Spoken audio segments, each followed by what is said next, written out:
Welcome to Keep the Faith Ministry News.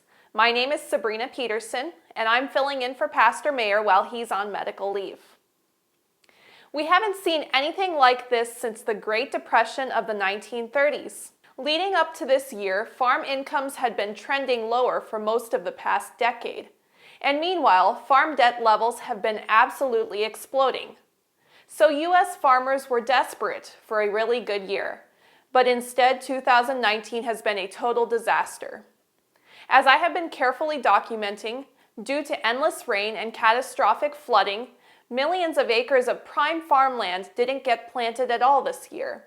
And the yields on tens of millions of other acres are expected to be way below normal.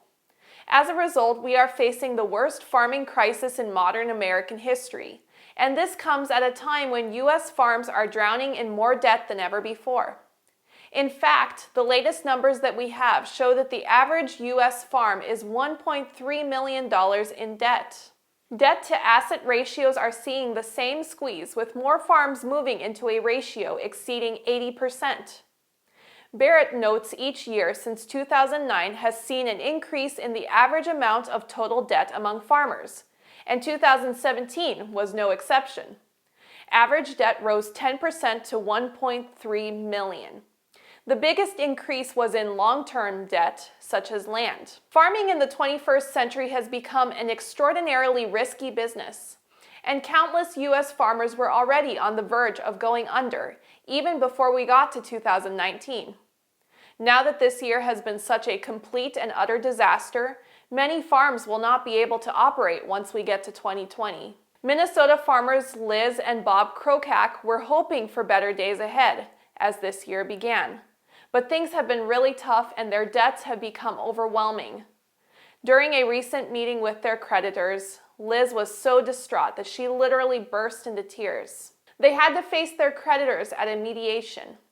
There was Dell, the mechanic, whom they owe $28,000 and who now can't help his son buy a home. There was Steve, the feed store guy, who is 64 and has delayed his retirement because of the Krokak's $311,000 bill. Liz recalled the mediator opening the meeting by saying, "This is going to be an emotional day. I can see everybody really likes this family." Liz had burst into tears then, and she was crying again now, describing the scene 7 months later. "We just hope there's a farm left at the end of it," she said. In total, the Krokaks just happened to be $1.3 million in debt. At this point, there isn't a prayer that all of that debt will ever be paid off. All they can really hope for is more patience from their creditors, because without it, the farm is going under. The Krokaks recently received a check for about $12,000 from the federal government, and they are very grateful for the money. But the truth is that it isn't even going to make a dent in their $1.3 million debt. If the horrific weather and endless flooding wasn't enough, about a week ago, the Chinese government announced that they would be ending all purchase of U.S. agricultural products. And that was a devastating blow for farmers all over the nation. In particular, soybean farmers are going to see demand for their crops absolutely collapse. In recent years, China has purchased approximately 60% of all U.S. soybean exports. And even if a trade deal is eventually reached, it is unlikely that all of that demand is ever going to come back.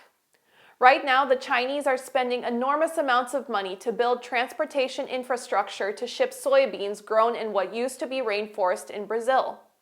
They aren't going to abandon all of that just because Trump suddenly changes his mind. And the truth is that it is extremely unlikely that Trump will change his mind and cave into the Chinese. So, for the foreseeable future, U.S. farmers are going to be facing weaker markets and lower prices. And that is going to be the final straw for many of them. Have you ever been at a point in your life where you have endured problem after problem, and then one day a final crushing blow comes along that takes away the last shred of hope that you were holding on to? That is precisely what has happened to farmers like Bob Quillen of North Dakota. "It's really getting bad out here," said Bob Quillen, who's farmed for 35 years in North Dakota.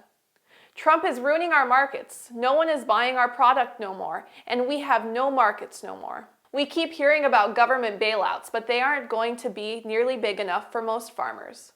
Quillen has worked as hard as he possibly could, but he was not able to overcome the challenges he was facing.